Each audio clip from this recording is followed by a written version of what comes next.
WhatsApp investors, welcome to today's video. दोस्तों, आज के वीडियो में हम देखेंगे टॉप 3 म्यूचुअल फंड्स 3 अलग अलग रिस्क एपेटाइट के हिसाब से, मतलब कि top 3 low risk funds, top 3 medium risk funds और top 3 high risk funds. India में करंटली 30 से 40 तरह की म्यूचुअल फंड स्कीम्स चल रही हैं, जैसे कि large cap funds, mid cap funds, small cap funds, flexi cap funds, sectoral funds, index funds और भी कई तरह के फंड्स हैं। और इतने सारे फंड्स होने की वजह से होता यह है कि एक जो आम निवेशक है वो बहुत कंफ्यूज हो जाता है कि उसे कहां पर निवेश करना चाहिए और कहां पर निवेश नहीं करना चाहिए। वैसे ऐसे कौन से म्यूचुअल फंड हैं जहां पर बिल्कुल भी निवेश नहीं करना चाहिए, उस पर मैं एक सेपरेट वीडियो बना चुका हूं, जिसको आप डिस्क्रिप्शन में दी गई लिंक पर जाकर चेक कर सकते हैं। अब मार्केट में कई तरह के फंड्स हैं, कुछ इसमें से बहुत ज्यादा रिटर्न दे रहे हैं लेकिन वो बहुत ज्यादा रिस्की भी हैं, और कुछ ऐसे फंड्स हैं जो एवरेज रिटर्न्स दे रहे हैं लेकिन वो कम रिस्की हैं। तो हमें कौन से फंड्स में इन्वेस्ट करना चाहिए, इसका जवाब अलग अलग इन्वेस्टर के लिए अलग अलग हो सकता है। लेकिन मेरा मानना है कि जब भी हम किसी फंड में इन्वेस्ट करें तो 2 चीजें हमें जरूर क्लियर होनी चाहिए। पहला तो किसी भी इन्वेस्टमेंट को लेकर हमारे मन में एक गोल होना चाहिए।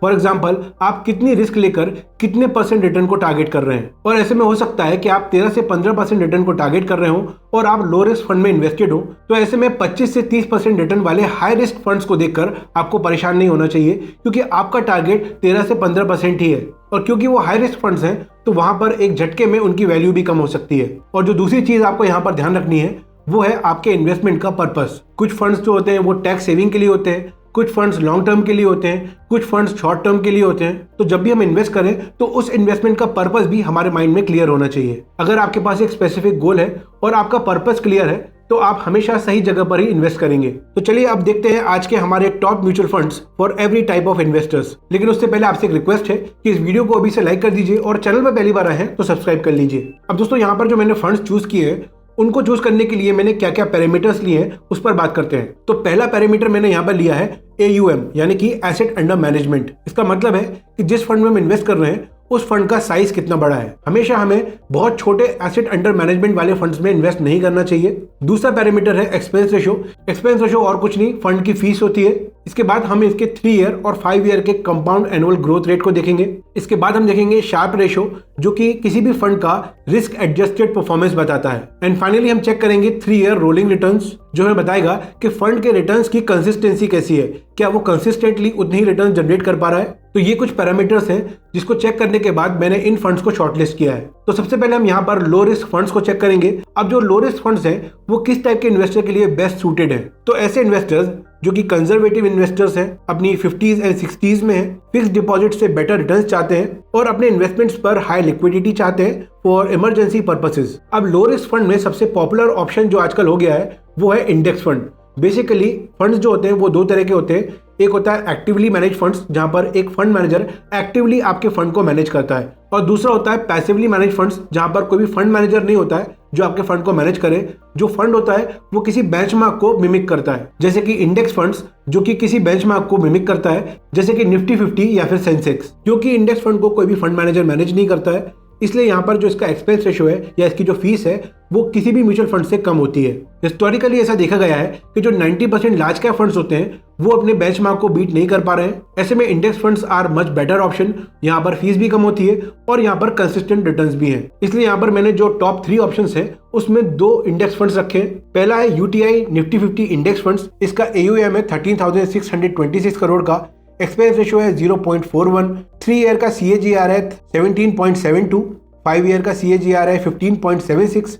शार्प रेशो है 1.63।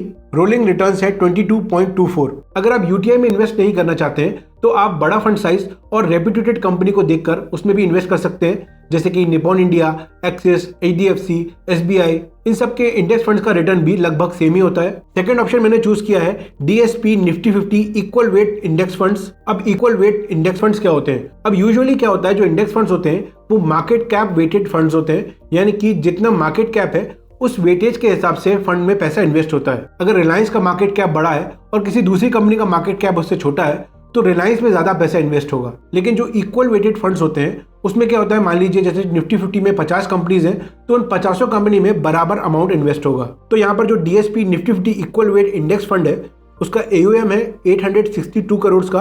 एक्सपेंस रेशो है 0.4। 3 ईयर का CAGR है 23.94। 5 ईयर का CAGR है 17.46। शार्प रेशो है 2.41। रोलिंग रिटर्न्स है 28.51। अब क्योंकि हमने यहाँ पर 2 इंडेक्स फंड्स ले लिए हैं तो लार्ज कैप फंड्स को यहाँ पर रखने का कोई मतलब नहीं बनता है, इसलिए मैंने यहाँ पर एक फ्लेक्सी कैप फंड रखा है। तो थर्ड ऑप्शन है HDFC flexi cap fund.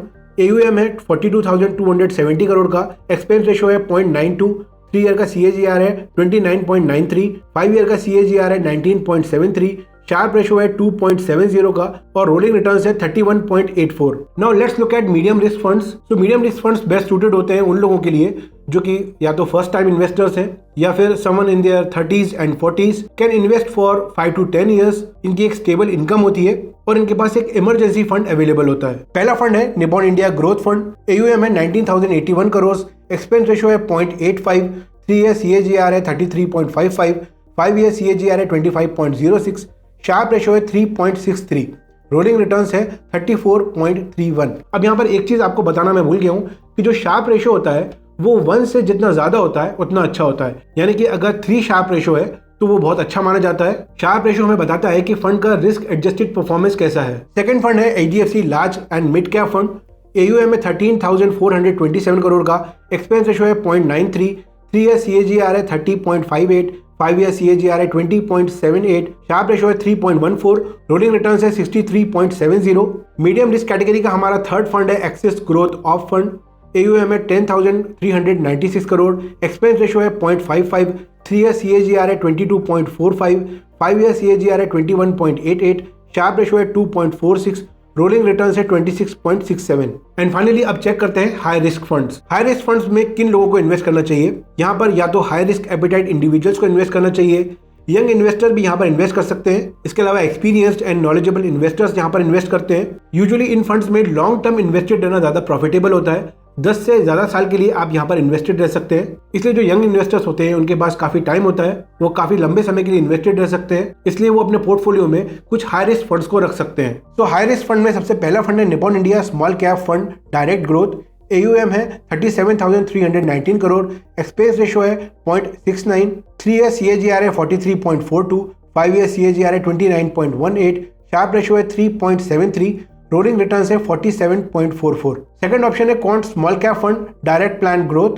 AUM है 11,206 करोड़ का, एक्सपेंस रेशियो है 0.77, 3 ईयर CAGR है 48.32, 5 ईयर CAGR है 33.20, शार्प रेशियो है 3.04, रोलिंग रिटर्न्स इसके बहुत जबरदस्त है 63.70। थर्ड ऑप्शन मैंने रखा है Tata small cap fund direct growth. AUM है 6,345 करोड़ की, एक्सपेंस रेशियो है 0.3, 3 ईयर CAGR है 39.78, 5 ईयर CAGR है 27.82, शार्प रेशियो है 3.03, रोलिंग रिटर्न्स है 44%। तो ये थे हमारे short listed low risk, medium risk और हाई रिस्क फंड्स। अब किसी भी म्यूचुअल फंड में इन्वेस्ट करने से पहले आपको कुछ चीजें ध्यान रखनी है।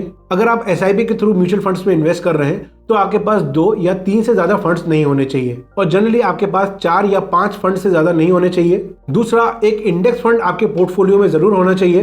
तीसरी चीज आपको ये ध्यान रखनी है कि केवल पास्ट रिटर्न्स को देखकर ही आपको किसी फंड में इन्वेस्ट नहीं करना चाहिए, क्योंकि हो सकता है जो फंड्स आज अच्छा कर रहे हैं तो ये गारंटी नहीं हो जाती है कि फ्यूचर में भी वो फंड्स आगे जाकर अच्छा करेंगे, इसलिए हमें शार्प रेशो और रोलिंग रिटर्न जरूर चेक करना चाहिए। एक चीज और यहाँ पर ध्यान रखिए कि हमेशा आपको अच्छी कंपनीज में ही इन्वेस्ट करना चाहिए जिसका डिसेंट AUM हो। तो ये कुछ बेसिक टिप्स हैं जो आपको इन्वेस्ट करने से पहले याद रखना चाहिए। Now guys, a quick disclaimer, इस वीडियो में बताया गया किसी भी फंड का मैंने पेड प्रमोशन नहीं किया है। ये फंड्स मैंने खुद रिसर्च करने के बाद ढूंढे हैं और अगर आप इन फंड्स में इन्वेस्ट करना चाहते हैं तो एक बार खुद रिसर्च जरूर कर लीजिए या फिर आप किसी फाइनेंशियल एडवाइजर को कंसल्ट कर सकते हैं। आई होप ये वीडियो आपको वैल्यूएबल लगा होगा, वीडियो पसंद आया होगा। अगर वीडियो अच्छा लगा है तो लाइक जरूर करें और चैनल में पहली बार आए हैं तो सब्सक्राइब कर लीजिए, बेल आइकन प्रेस कीजिए ताकि आने वाले वीडियोस आपसे मिस ना हो। कोई भी क्वेश्चन है आप कमेंट सेक्शन में पूछ सकते हैं। Thanks for your time, have a great day and I will see you soon.